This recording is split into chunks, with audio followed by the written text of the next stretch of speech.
नमस्कार, आप देख रहे हैं दिल्ली ग्लो न्यूज और मैं हूं आपके साथ सपना। चलिए रुक कर लेते हैं आज की बड़ी खबरों की ओर। लक्ष्मीबाई कॉलेज के पास कथित तेजाब हमले में 20 वर्षीय युवती के तेजाब से झुलसने के मामले में दिल्ली पुलिस के विशेष पुलिस आयुक्त रविंद्र सिंह यादव ने कहा, जांच के दौरान ये कहानी काफी हद तक झूठी निकली। जिन लोगों पर आरोप लगाया गया था वे वहां मौजूद ही नहीं थे। ये एक साजिश के तहत किया गया था और इसका उद्देश्य लड़की के पिता को एक मामले से बचाना था। हमने अकील खान, जो कि लड़की के पिता हैं, को यौन उत्पीड़न और ब्लैकमेल के आरोप में गिरफ्तार कर लिया है। तेजाब हमले की सूचना मिलते ही हमने तुरंत एक प्राथमिकी दर्ज की और जांच शुरू की। जांच के दौरान ये कहानी काफी हद तक झूठी निकली। जिन लोगों पर आरोप लगाया गया था वे वहां मौजूद ही नहीं थे। फिर पता चला कि पीड़िता के पिता घर पर 2 दिन पहले एक महिला ने आरोप लगाया था और यह सब उस महिला के पति को फंसाने के लिए किया गया था। शिकायत में महिला के पति और लड़की के 2 रिश्तेदारों के नाम थे। उन रिश्तेदारों से जमीन को लेकर विवाद चल रहा है और एक प्लॉट के विवाद में उन्होंने एक महिला पर तेजाब फेंक दिया, जिसका उस प्लॉट पर मालिकाना हक है। ये एक साजिश के तहत किया गया था और इसका उद्देश्य लड़की के पिता को उस मामले से बचाना था। हमने अकील खान को यौन उत्पीड़न और ब्लैकमेल के आरोप में गिरफ्तार किया है। उन्होंने उस पति की पत्नी का भी शोषण किया, जिसका नाम शिकायत में उल्लेख किया गया था। लड़के का इलाज होने के बाद आगे की कार्रवाई की जाएगी। ऐसे ही एसिड अटैक की सूचना मिली, हमने एफआईआर दर्ज की और उसका तुरंत इन्वेस्टिगेशन, क्योंकि गंभीर मामला लेते हुए कि छात्रा के ऊपर हुआ है और महिला सुरक्षा के प्रति दिल्ली पुलिस हमेशा सजग रहती है, उसकी इन्वेस्टिगेशन करने में जैसे ही हम आगे बढ़े तो कुछ विरोधाभास नज़र आने लगे। तो हमने और गहनता से उसकी अन्वेषण किया और पता चला कि काफ़ी हद तक वो कहानी झूठी है और जिन व्यक्तियों के ऊपर आरोप है वो मौके पे थे ही नहीं। हमने उनको अच्छे से खंगाला, उनका टेक्निकल एनालिसिस किया, सीसीटीवी फुटेज देखा, जो वो कह रहे थे कि हम यहाँ पे थे उन लोगों के बयान लिए और जब हम पूरी तरह से संतुष्ट हो गए कि वाकई जिस व्यक्ति पे आरोप लगाया जा रहा है वो वहाँ पे था ही नहीं, तो हमने इसको पुराना रिकॉर्ड वगैरह चेक किया। फिर समझ में आया कि जो छात्रा है, पीड़िता थी, उसके पिता के ऊपर एक 2 दिन पहले ही वारदात, जो एलिज्ड वारदात है उससे 2 दिन पहले ही उसके पिता के ऊपर आरोप लगे थे और वो एक महिला ने लगाए थे। उस महिला के पति को ही फंसाने के लिए ये सारा किया गया था। बल्कि केस की जो कंप्लेंट थी उसमें 3 लोगों के नाम थे, एक तो इस महिला के पति का और 2 और लोग जो छात्रा के दूर की रिश्तेदारी में भी है। उन रिश्तेदारों के साथ इनका केस चल रहा है मंगोलपुरी में, एक प्लॉट का झगड़ा, और उस प्लॉट के झगड़े में एक औरत जो कि एक मालिकाना हक था उसका, उसके हस्बैंड की डेथ हो गई थी और ये लोग उसके प्लॉट पे कब्जा करना चाह रहे थे।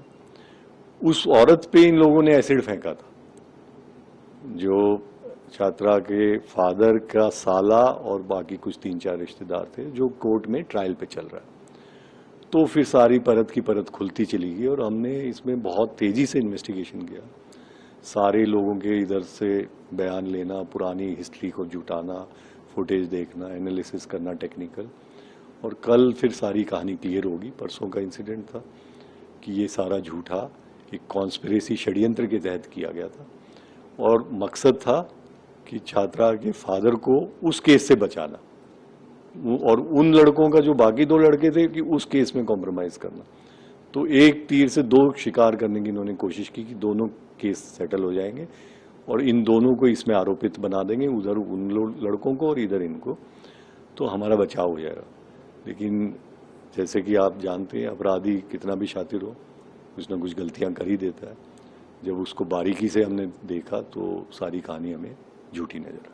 सर, इस मामले में मास्टरमाइंड कौन है? किसने ये पूरी प्लानिंग रची थी? क्योंकि इसमें लड़की भी शामिल है, उनकी बेटी भी शामिल है, या पिता जो मास्टरमाइंड तो छात्रा का जो पिता है अकील खान ही है, उसके साथ उसका भाई, एक इसका बेटा और कुछ और रिश्तेदार हैं जो उस केस में, मंगोलपुरी वाले केस में, इन सब ने मिलकर षड्यंत्र रचा था। और चूंकि इन्वेस्टिगेशन अभी जारी है, एग्जैक्ट रोल आज हम इसको वेरीफाई करके और फिर कोर्ट को बता देंगे। सर, कितने लोगों की गिरफ्तारी इस मामले में हो गई है कि ताकि? अभी हमने गिरफ्तारी तो अकील खान की है उस केस में जिसमें उसके ऊपर यौन शोषण के आरोप और ब्लैकमेलिंग के आरोप थे।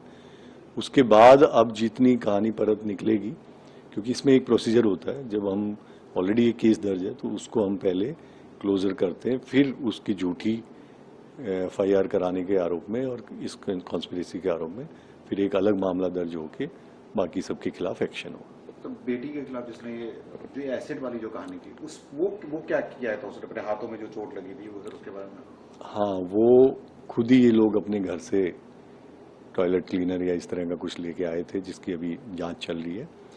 और ये भाई के स्कूटी पे आई थी और भाई ने कॉलेज से कुछ दूर इसको उतार दिया और फिर वहाँ पे इसका पिता पहले से आया हुआ था और इन लोगों ने खुद ही उसको हाथों पे लगा के इस तरह की साजिश लगी जैसे, और नाम लिया कि एक बाइक पे 3 लोग आए जिनका पहले मैंने जिक्र किया था और उन पे आरोप लगाए, जबकि वो 3 लोग वहाँ पे थे ही नहीं मौजूद।